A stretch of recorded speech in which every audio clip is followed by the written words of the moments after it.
Aaron, matitiis mo ba na yung buhay mo magiging kagaya ng sa'min kasi ako yung pinili mo? Oo naman, Iya. Pag-isipan ko na rin yan. Napag ikaw yung pinili ko, ganyan na rin yung buhay ko.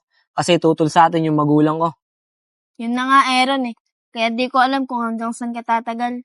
Iya, tanggap ko naman din yung magiging buhay ko kasi ikaw yung pinili ko. Pero malay mo, balang araw, matanggap din tayo ng magulang ko. Aaron, sana nga matanggap na ako ng mami mo eh, para makauwi ka na sa inyo at di ka na nahihirapan. Iya, kung sakaling matanggap ka man ni Mami, hindi ako papayag na hindi ka doon titira. Aaron, kung mangyari man yon, kakapalan ko na yung mukha ko na tumira sa inyo kasi gusto ko na bumalik sa pag-aaral at makapagtapos. Tsaka yun na lang yung paraan para makahanap ako ng magandang trabaho. Oo, Iya, tama yan. Bumalik ka sa pag-aaral. Para pag napagtapos tayong dalawa at nakahanap tayong magandang trabaho, gaganda yung buhay natin. Oo, Aaron, plano talaga namin yun ni Kuya. Pero kung mangyari man yun, matutulungan ko na si Kuya at di na siya mangangalakal. Oo naman, Iya. Basta may pangarap ka at gugustuhin mo, kaya mong matupad. Oo, Aaron, tutupadin ko talaga yun.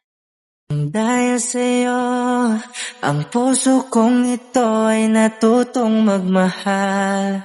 Sadya bang ganyan? Sana. Iya, Aaron, nandyan lang pala kayo. Tara na, anong oras na? Wala akong kasama doon matulog. O sige, Kuya. Tara na, Iya. Pag-ibig na nagdaramay pagkaingatan, huwag paglaruan, dahil minsan lang umibig, ang napili ay ikaw.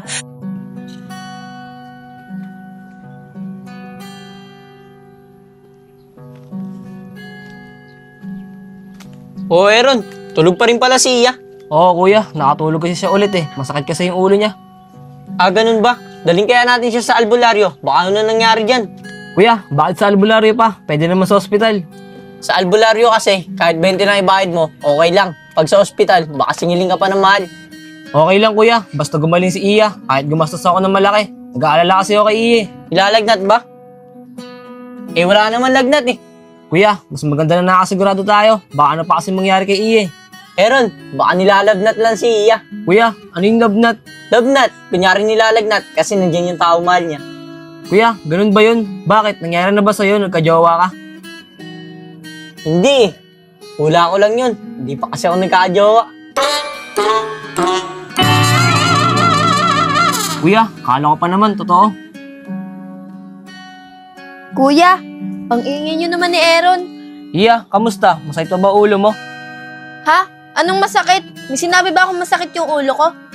Iya, kakasabi mo lang kaninang umaga na masakit yung ulo mo. Kaya natulog ka nga ulit. Ha? May sinabi ba ako? Siguro naalimpungatan lang ako. Iya, di pala masakit yung ulo mo. Oo, Aaron. Okay na okay ako. Mabuti naman Iya kung ganun. Nag-aalala kasi ako Oh, sabi ko sa'yo eh. Lagnat lang yan. Tara na, kumain na tayo. Tara, Iya.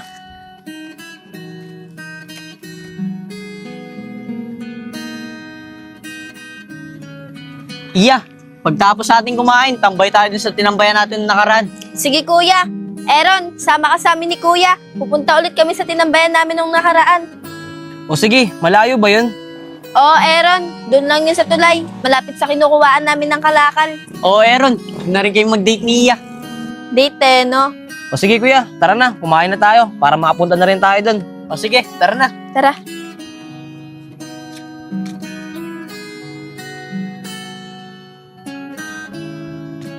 Aaron, dito kami galing ni Iya nung isang araw. Inabot nga kami ng gabi. Wala ka kasi. Kaya nga ang ganda dito, mahangin pa. Kaya tara, dun tayo. Tara. Tara, Aaron, dito tayo umupo. Tara. Aaron, yung mga kaibigan mo, di mo ba sila nakakasama? Mas maganda sa susunod, yayain mo sila dito. Kuya, bihira ko na lang kasi sila makasama Simula na kilala ko si Iya. Eh di, Aaron, ibig sabihin, mas pinili mo si Iya kaysa sa mga kaibigan mo. Hindi naman sa ganun Kuya. Tsaka naiintindihan naman nila ako kasi mahal ko si Iya. Kaya bihira ko na lang sila makasama. Pero Aaron, di naman sila nagtatampo sa'yo. Hindi naman Kuya, suporta nga sila sa akin para kay Iya. Mabuti ka pa, Aaron. Nakahanap ka ng totoo at mabuting kaibigan. Okay lang yun Kuya, makakahanap ka rin totoong kaibigan. Kaya kung sakaling hindi ka naman makahanap, dito naman ako Aaron, alam mo ba kung nababanggit ni Kuya yun sa'yo? Dati kasi naganap siya ng kaibigan, kaso pinagdaboyan lang siya. Ano, Vince? Andiyan na ba kalaban natin? Wala pa nga, Nico eh. Pero sabi sa akin, papunta na daw. Antayin na lang natin. Sige, antayin na lang natin. Huwag ka mag-alala, mananalo tayo dyan. Ipapaulan ako ng 3 eh. Buti pa sila. Ang sasaya nila. Masarap talaga na may kaibigan. Try ko kaya makipagkaibigan sa kanila. Ayan ka na naman, Nico. Baka mamaya, puro sablay ka na naman. Hindi yan! Huwag ka mag-alala, papaulan ako sila ng 3. Mga kuya, mukhang ang sasaya nyo ah. Pwede ba ako makipagkaibigan sa inyo? Uy, mga tol. May pagkaibigan daw sa atin, oh. Bawa. Makipagkaibigan? Tignan mo nga yung tsura mo. Maligo ka muna bago ka makipagkaibigan sa amin. Baka sakaling pumayag pa kami. Mga kuya, pasensya na kayo ah. Sa lansangan lang kasi ako nakatira. Kaya bihira lang ako makaligo. Sa lansangan? Kaya ka siguro nakikipagkaibigan sa amin. Para pag naging kaibigan mo kami, patirahin ka namin sa bahay namin. Hindi mangyayari yun. Dahil hindi kami nakikipagkaibigan sa tulad mo mabaho. Di ba mga tol? Oo nga. Malis ka na dito. Ang baho mo. Sige na, alis na! Alis na! Nakakapigan yung amoy! Ano? Hindi ka pa aalis? Maris ka na! Baho-baho mo eh. Mga kuya, pasensya na po kayo ah. Dito na po ako. Sige na, alis na! Oo. Loko yun. Uutuin pa tayo. Kala niya siguro mautakan niya tayo. Yan. Oh, mga tol. Na pala yung kalaban natin eh. Ano pala, tara na. Tara. Kuya, grabe naman pala yung ginawa sa'yo na sinubukan mong maging kaibigan. Oo, Aaron, kaya simula nun, di na naghanap ng kaibigan yan si Kuya. Kaya nga, Aaron eh. Simula nun, galit na ako sa mayayaman. Kaya nga nung pinakilala ka sa akin ni Iya, akala ko lahat ng mayayaman, masama. May mabubuti rin pala. Tama yung kuya, huwag mong ilahat. Kasi yung mga kaibigan ko, lahat yun, mabait. Sige, Aaron. Pansin ko naman eh. Paano? Dito na muna ako. Diyan na muna kay ni Iya. Sige kuya. Sige. Aaron, di ka ba naboboring? O iya, ba't naman ako maboboring? Kasi lagi na lang ganito. Bukas mangangalakal na naman tayo para may pambili tayo ng pagkain. Kaya tingin ko nagsasawa ka na eh. Iya, ba't ka ba nag-iisip ng ganyan? Alam mo ba, kada magkasabi ka ng ganyan, masasaktan ako. Bakit ka naman nasasaktan, Aaron? Bakit? Totoo ba? Sino ba naman di masasaktan? Paulit-ulit ka nang sinasabi. Naiiwa kita. Nauwi ako sa bahay, kahit di naman totoo. Aaron, sa totoo nan, natatakot talaga ako na mangyari yun. Mahal na mahal, yan ang damdamin na sa'yo'y nararamdaman. Kung di mo alam, puso'y Iya, huwag ka naman mag-isip ng ganyan. Tandaan mo, hindi ako mawawala sa'yo. di mapalagay pag di ka namamasdan. O bakit ganyan? At maging saking pagtulog, laging alaala ka.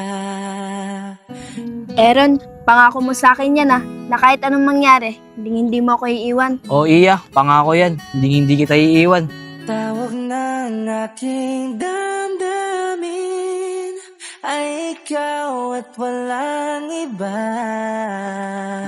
Salamat, Aaron kasi sobrang mahal na talaga kita. Iya, huwag ka magpasalamat. Kasi ganun din ako sa'yo. Sobrang mahal na mahal din kita. Ang lahat-lahat sa akin ay ikaw lang talaga.